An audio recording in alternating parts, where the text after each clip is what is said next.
Well, I've already filmed the post-game video and I was getting ready to upload it, but some great news just came out. Turns out Nico was only removed from the game due to a precautionary measure by Josh Heupel. So thank goodness he is okay. I talk about it in my post-game, so ignore everything that I said about it. Tennessee's quarterback is completely okay. Now, whether or not he'll be playing in the Georgia game next week is an unknown factor. We can imagine that he will, though. Nonetheless, yeah, you get the idea. Go VOLS! You know what I've been saying, and I'm going to stick with it until we lose. Survive and thrive. That's the most important thing of every single game. And we survived, and thus we thrived. Tennessee beats Mississippi State. I think the final score was 33-14. Another game where the defense holds the other opposing team to less than 19 points, which was the most, any team has scored on Tennessee. So, really glad about the performance from the defense per the norm. Obviously, a bunch of things I want to pick about the offense on, because there are a lot of bad things that I saw with the offense. We'll get into that momentarily. There are a lot of rumors floating around about what happened to Nico. He goes down in the at the end of the first half. They bring out Gaston throughout the entirety of the second half.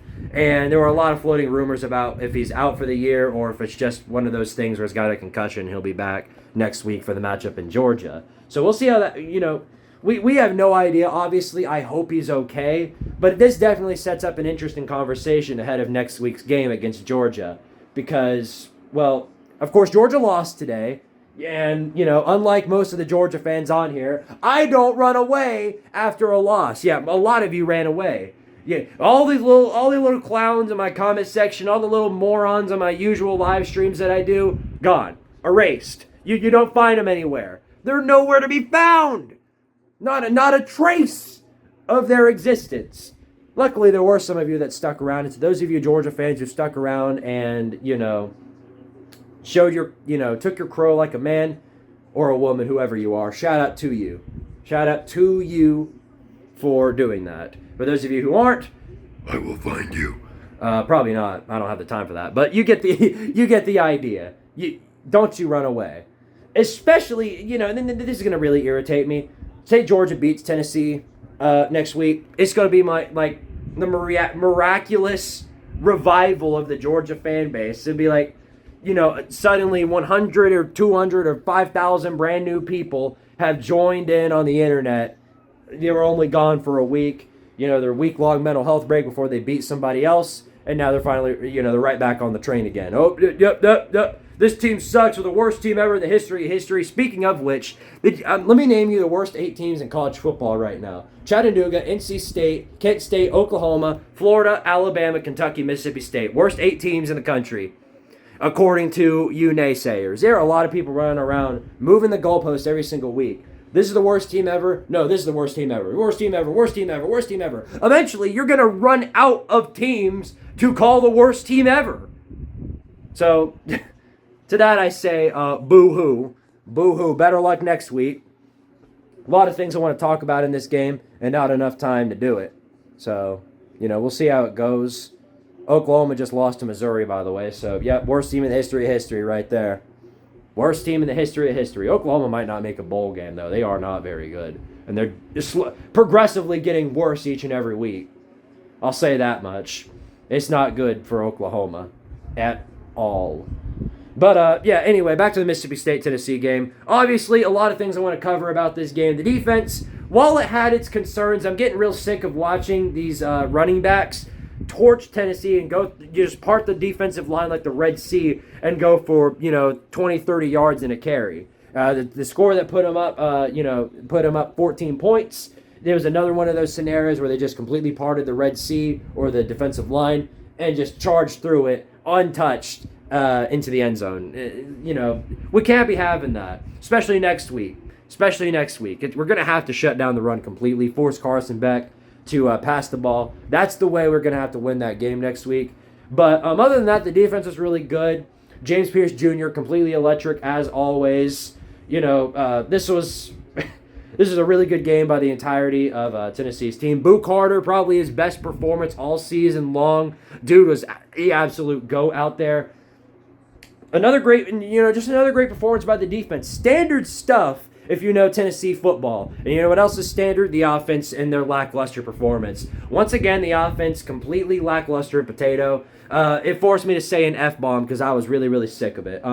Anything you want to apply to James Franklin and his offense, it almost feels like you got to apply that to Tennessee's, because every single time I watch Josh Heupel and co. go back on offense, it's almost the same exact thing. Run up the middle, run up the middle, run up the middle, run up the middle, run the middle, then maybe pass the ball downfield a little bit. And we had a couple of great passes. Really, really good passes. Nico was throwing really good plays. Gaston Moore threw 2 bombs directly on the money before, of course, the eventual Joe Milton overthrow, just as Nico did. But there were a couple of really good passing plays in there. There were great running plays. Dylan Sampson made some really good runs, some great outside runs, some great quarterback runs. But the problem is these are so few and far between because we spent half of our plays running it up the middle. If you look at Tennessee's play chart, about 60-70% of that is an inside running back. It's an inside run.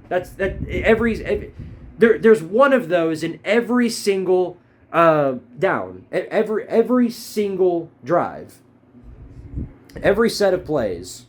There's going to be one run up the middle, and every single time, guarantee it. So that definitely did not help. The part that really pissed me off was towards the end, or the start of the game. Tennessee goes up 7-0. They get the ball back on their next drive. Dylan Sampson fumbles the ball at the goal line. Then Mississippi State recovers it. Van Buren instantly throws an interception. So we start the next drive at our 7-yard line. And what do we do for those 4 plays? Not even Dylan Sampson doing this. This is shoot, I forgot his name. Our 3rd string running back. You know who he is. Run up the middle. Then, get this. A run up the middle. Then get this. A run up the middle. What do we do on play number 4? 4th down and goal. What do you think you did? What do you, as the viewer, think we did? It's almost like a Dora the Explorer question. What do you think Tennessee did on 4th and goal? And the little mouse comes up and clicks on run up the middle again. That's right. We did it. Hey, we didn't get shit. Yep, that's exactly what happened once again. Again. At least James Franklin had the courtesy of at least attempting one pass play. At least once. So, the offense has gotten way too predictable. Everybody in that stadium knows when they're going to run it up the middle, and they do every single time.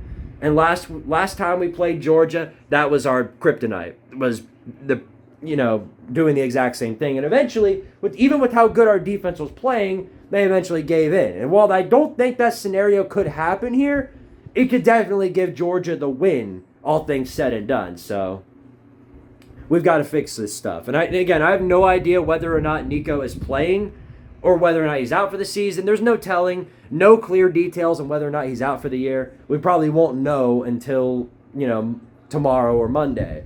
But even if he wasn't and Gaston Moore was playing in this game, I'm not sure it would make much of a difference.